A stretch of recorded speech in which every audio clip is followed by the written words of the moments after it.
అక్రమ కట్టడాల కూల్చివేత, నాలాల పరిరక్షణ అంటూ అప్పట్లో కేసీఆర్ పెద్ద స్టేట్మెంట్లు ఇచ్చారు. హైదరాబాద్ ను ముంచెత్తిన సందర్భంలో ముఖ్యమంత్రిగా ఉన్న కేసీఆర్ నాలాలపై అక్రమ కట్టడాల కూల్చివేతపై సీరియస్ గా వార్నింగ్ ఇచ్చారు. అయితే ఆ దిశగా ఒక్క అడుగు కూడా ముందుకు పడలేదు. ఇప్పుడు అదే పనిని కాంగ్రెస్ ప్రభుత్వం ఏర్పాటు చేసిన హైడ్రా శరవేగంగా చేస్తుంది. అప్పుడు తండ్రి చెప్పిన మాటలు మర్చిపోయినట్లు కేటీఆర్ సీన్లోకి వచ్చి బుల్డోజర్లకు అడ్డం పడతానంటున్నారు. ఆ క్రమంలో బీఆర్ఎస్ పొలిటికల్ స్ట్రాటజీ తీవ్ర విమర్శల పాలవుతుంది.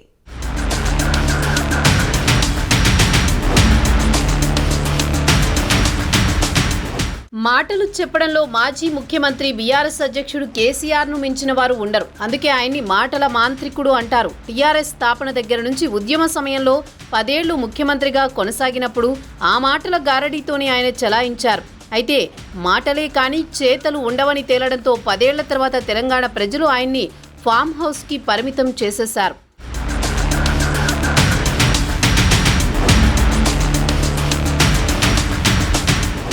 అప్పట్లో భారీ వర్షాలు హైదరాబాద్ని ముంచెత్తినప్పుడు ముఖ్యమంత్రిగా కేసీఆర్ అక్రమ కట్టడాలు గుర్తొచ్చాయి. నాలాలపై అక్రమ కట్టడాలు కూల్చివేస్తామని ప్రకటించారు. కొత్తగా అక్రమ కట్టడాలు నిర్మించి ఆస్తులు పాడు చేసుకోవద్దని ప్రజలకు సూచనలు కూడా చేశారు. ఆ కూల్చివేతలను పాజిటివ్గా ఫోకస్ చేయాలని మీడియాను రిక్వెస్ట్ చేశారు. 28,000 అక్రమ కట్టడాలున్నాయండి. హైదరాబాద్ లో వర్షం నీళ్ళని తీసుకుపోయేటువంటి నాలాల మీద, స్టామ్ వాటర్ డ్రైన్స్ మీద 28,000 అక్రమ కట్టడాలని మెర్సీలెస్ గా ఒకటి మాత్రం చేస్తున్నాం. ప్రతి సర్కిల్ కు ఒక ఫ్లయింగ్ స్క్వాడ్ పెట్టమని ఇప్పుడు చాలా సీరియస్ ఆదేశాలు ఇవ్వడం జరిగింది. హైదరాబాద్ లో అక్రమ కట్టడం కడితే నిర్దాక్షిణ్యంగా కూల్చివేస్తాం. ఇక నుంచి అక్రమ కట్టడాలు ఎట్టి పరిస్థితుల్లో హైదరాబాద్ లో అనుమతించబడాయి. నంబర్ 1. కట్టదలుచుకున్న కూడా నేను హెచ్చరిక చెప్తా ఉన్నా, కట్టి మీ ఆస్తి చెడగొట్టుకోకండి, డబ్బులు పాడు చేసుకోకండి. దయచేసి నిర్దాక్షిణ్యంగా ప్రభుత్వం కూల్చివేస్తుంది. ఒకటి లేకపోతే ఇటువంటి సిచ్యువేషన్ వస్తుంది. హైదరాబాద్ లో నాలాలపై 28,000 అక్రమ కట్టడాలున్నాయని, వాటిపై సీరియస్ యాక్షన్ తీసుకుని వాటిని నిర్దాక్షిణ్యంగా నేలమట్టం చేస్తామన్నారు. ప్రతి సర్కిల్ కు ఫ్లయింగ్ స్క్వాడ్ ఏర్పాటు చేసి కొత్తగా అక్రమ నిర్మాణాలు జరగకుండా కట్టుదిట్ట చర్యలు చేపడతామని ప్రకటించారు.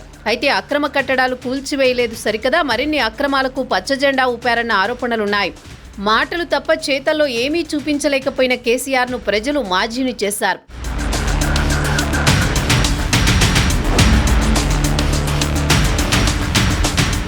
కాంగ్రెస్ ప్రభుత్వం వచ్చాక ఏర్పాటైన హైడ్రా సంస్థ అక్రమ నిర్మాణాలపై కొరడా జులిపిస్తోంది.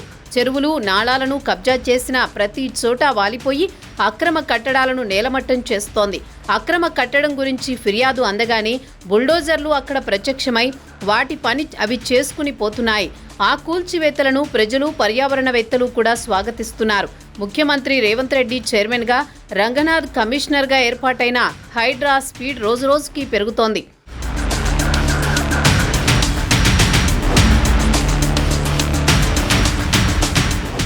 ఆ క్రమంలో నాడు అవే అక్రమాలను కూల్చేస్తామని చెప్పిన కేసీఆర్ వ్యాఖ్యలు ఇప్పుడు సోషల్ మీడియాలో వైరల్ అవుతున్నాయి. అప్పుడు చెప్పిన మాటలు ఆచరణలో ఏమయ్యాయి పెద్దసారు అని నెటిజన్లు ట్రోల్ చేస్తున్నారు. అదే సమయంలో ఇప్పుడు హైడ్రా పనితీరుపై బీఆర్ఎస్ వర్కింగ్ ప్రెసిడెంట్ కేటీఆర్ చేస్తున్న వ్యాఖ్యలపై విమర్శలు గుప్పిస్తున్నారు. కేసీఆర్ వ్యాఖ్యలకు విరుద్ధంగా కేటీఆర్ ప్రకటనలు ఉండడంపై సెటైర్లు విసురుతున్నారు. ఈ చెరువుల కబ్జాలు, నాలాల కబ్జాలు గత ఒక 70-80 ఏళ్ల నుంచి జరుగుతూ వచ్చినాయి. పేదవాళ్ళు అక్కడికి వచ్చి కట్టుకున్నారు. మీరిచ్చిన పట్టాలు కూడా ఉన్నాయి. నేను అనేదల్లా ఒకటే, రాజకీయాలకు అతీతంగా, రాగద్వేషాలకు అతీతంగా పేదలకు న్యాయం చేద్దాం. ఏ దిక్కు లేని వాడికి, అభాగ్యుడికి అండగా నిలబడదామనేదే మా పార్టీ సిద్ధాంతం. తప్పకుండా అండగా నిలబడతాం. ఆక్రమణలను మేము కూడా ప్రోత్సహించాం. కానీ అందులో నుంచి తొలగించేటప్పుడు మాత్రం మానవీయంగా వాళ్ళని ఇళ్లలో పెట్టండి, రోడ్డు మీద, బజార్ మీద పడేయకండి. చిన్న పిల్లలను, మహిళలను వాళ్ళ పట్ల కర్కశత్వంతో, మానవత్వం లేకుండా వ్యవహరించకండి. ఇది మంచి పద్ధతి కాదు అనే మాట కూడా చెబుతూ, ఇక ఆక్రమణలు కూలగొట్టాలంటే నేను ఇంకో మాట కూడా అంటున్నాను. జిహెచ్ఎంసీ బిల్డింగే నాలా మీద ఉంది.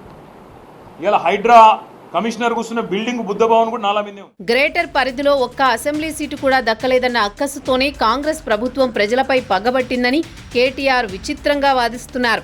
అప్పుడు తండ్రి కేసీఆర్ చెప్పిన మాటలు మర్చిపోయిన కేటీఆర్కి ఇప్పుడు కంటోన్మెంట్ బైపోల్స్ లో తమ పార్టీ ఓడిపోయిందన్న విషయం కూడా గుర్తున్నట్లు లేదంటున్నారు.